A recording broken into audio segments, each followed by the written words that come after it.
સ્વાગતમ મિત્રો. ધોરણ 10ના ગણિતમાં દ્વિચલ સુરેખ સમીકરણ યુગ્મ પ્રકરણમાં આપણે તેના પ્રકાર વિશે માહિતી મેળવી.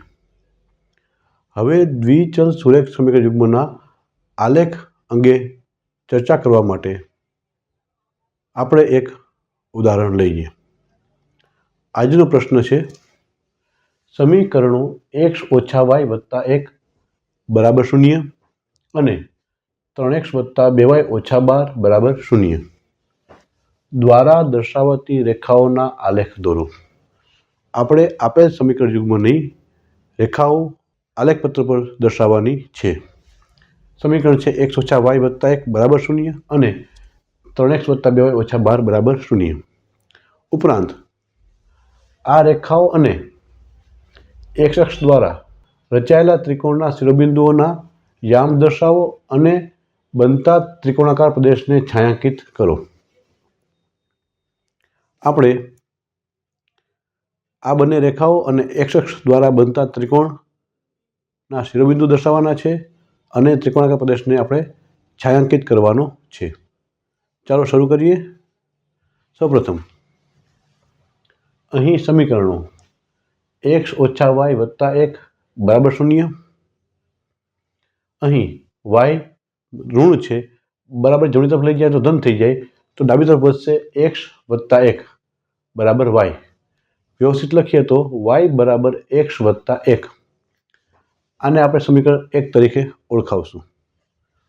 ત્યારબાદ બીજું સમીકરણ અને 3x + 2y - 12 બરાબર 0. અહીં yનો સહગુણક ધન છે, એટલે 12ને જમણી તરફ લઈ જાય તો માઇનસ છે પ્લસ થઈ જાય, અને 3xને લઈ જાય તો પ્લસ છે માઇનસ થઈ જાય, તો મળશે આપણે 2y બરાબર 12 - 3x. 2 છે એ સહગુણક તરીકે ગુણાકારમાં છે, એ ભાગાકારમાં જશે, તો y બરાબર 12 - 3x/2. આ સમીકરણને આપણે સમીકરણ 2 થી ઓળખાવીએ. હવે બંને સમીકરણો આલેખ દોરવા માટે એક્સની અનુરૂપ કિંમતો માટે વાયની કિંમતો મેળવીએ તો સમીકરણ 1 પરથી x અને y બરાબર x + 1. જો આપણે x લઈએ -1 તો -1 + 1 કેન્સલ થાય તો મળશે y બરાબર 0. જો આપણે x બરાબર 4 લઈએ તો x + 1 4 + 1 એટલે 5, y મળશે 5. આ જ રીતે સમીકરણ 2 પરથી x અને y બરાબર 12 - 3x/2. જો આ પદમાં x શૂન્ય મૂકીએ તો 3 0 0, 12 માં 0 થશે 12, 12 અડધા 6. x શૂન્ય લઈએ તો y મળશે 6. જો આપણે x બરાબર 4 લઈએ તો 3 ચોક 12, 12 માંથી 12 જાય તો 0, 0 છેદ 2 એટલે 0. x 4 લઈએ તો y મળે છે 0. આ રીતે આપણે બંને સમીકરણોમાંથી એક્સને અનુરૂપ વાયની ભિન્ન કિંમતો પ્રાપ્ત કરેલ છે. હવે આ કિંમતોને આપણે આલેખપત્ર પર દર્શાવીએ તો સૌપ્રથમ સમીકરણ 1 પરથી મેળવેલી કિંમતો x બરાબર -1 ત્યારે y બરાબર 0. x આમ -1 અને y આમ 0. x ઉપર -1 અને y ઉપર 0, તો બિંદુ મળશે અહીં -1 0. અને બીજું બિંદુ લઈએ x બરાબર 4 ત્યારે y બરાબર 5. x આમ 4 અને y આમ 5. x ઉપર 4 અને y ઉપર 5, આ બંને મળે છે ત્યાં 4 5 બિંદુ અહીં પ્રાપ્ત થાય છે.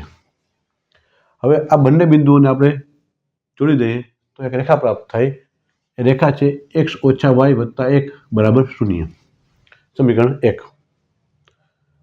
તે જ રીતે આપણે સમીકરણ 2 પરથી મેળવેલી કિંમતો x બરાબર 0 ત્યારે y બરાબર 6. x આમ 0, y આમ 6. x આમ 0 અને y આમ 6 બિંદુ મળે છે y અક્ષ ઉપર 0 6. તે જ રીતે x આમ 4 ત્યારે y આમ 0. x આમ 4, y આમ 0 બિંદુ મળે છે x અક્ષ ઉપર 4 0. હવે આ બે બિંદુમાંથી પસાર થતી રેખા દોરીએ તો આ લાલ રંગની રેખા મળશે 3x + 2y - 12 બરાબર 0. આપણે જોઈ શકીએ છીએ કે બંને રેખાઓ બિંદુ 2 અને 3માં છેદે છે. આથી 2 અને 3 આ સમીકરણ માટેનું ઉકેલ હોઈ શકે. હવે જે ત્રિકોણ મળે છે એના શિરોબિંદુઓ, એક શિરોબિંદુ છે -1 0, બીજું શિરોબિંદુ મળે છે 2 3 અને ત્રીજું શિરોબિંદુ મળે છે 4 0. આ ત્રણ શિરોબિંદુ વડે બનતા ત્રિકોણને આપણે છાંયાંકિત કરેલા છે. આ રીતે આપણે બે રેખાઓ એક સાથે જે ત્રિકોણ બનાવે એ ત્રિકોણને છાંયાંકિત કરેલો છે. હવે કેટલી બાબત નોંધીએ તો આલેખ પરથી સ્પષ્ટ છે કે આપેલ રેખાઓ બિંદુ 2 3માં છેદે છે, તેમજ આ રેખાઓ અને x અક્ષ દ્વારા રચાયેલા ત્રિકોણના શિરોબિંદુ, પ્રથમ શિરોબિંદુ -1 0,